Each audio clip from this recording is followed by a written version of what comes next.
Here's how to display dynamic data, meaning taking data from your Bubble app's database and displaying it on a page. So I have the beginnings of a marketplace app here and the early steps of a product page. And I want to be able to link up text to show a product name, a short description, and a price and an image. So I'm going to data and let's create a new data type called product.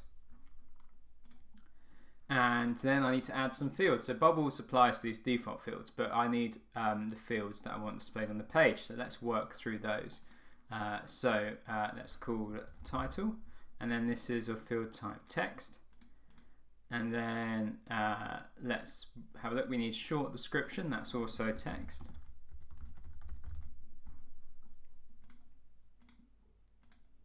And what else do we need?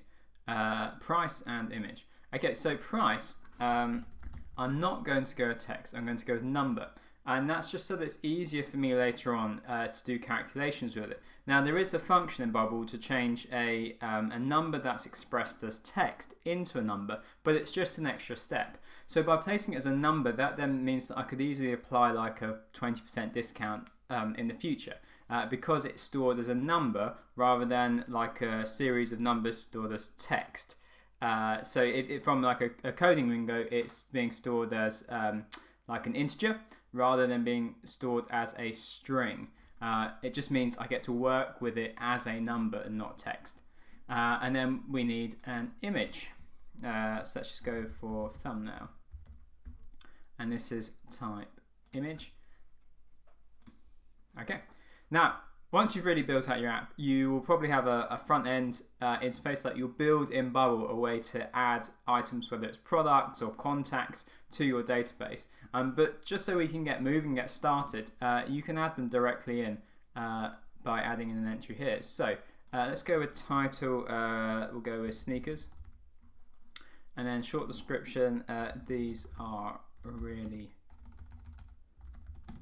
great sneakers. And then price, let's go for just make up a number. There we go. And just adding in an image there. And then we click create. So that has created an entry in the database for of a product. So how do you display that on the front end?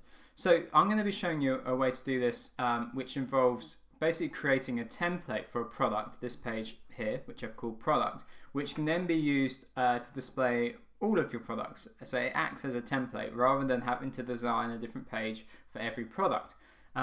So in order to do that, I have to make sure that my page content is set to product. And that then means that I can add in dynamic data for current page product title,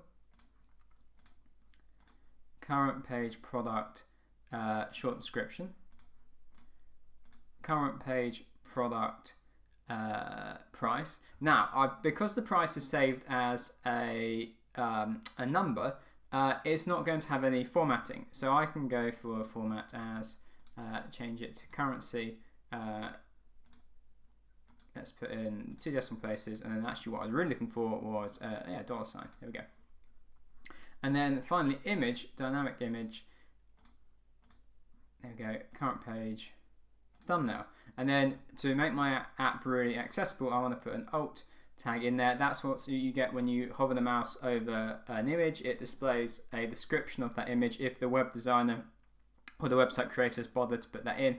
That's good for SEO, and it also improves your accessibility for people who use screen readers. So it's a good thing not to miss. So I can just put in title. So it's going to show the product's title, like sneakers, thumbnail. Okay, now what happens if I click preview? Let's have a look.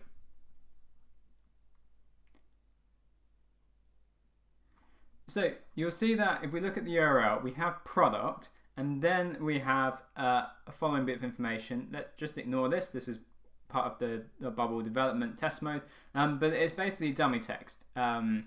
And that's because I've clicked preview and it doesn't actually know which product. Remember, from my database, I could have 100 in here. How does Bubble know which one to load in? So I'm just going to do a really quick repeating group on my index page to be able to link through to it, because at the moment I've got no way of accessing that product. Basically, to change the bit after here, this dummy text, into a slug part of the URL which identifies this product to display on this page.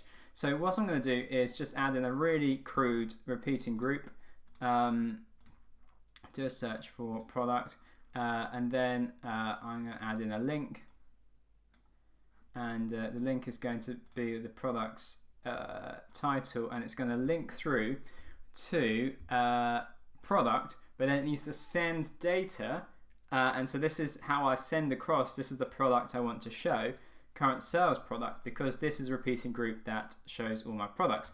Now if I hit preview, let's see what happens.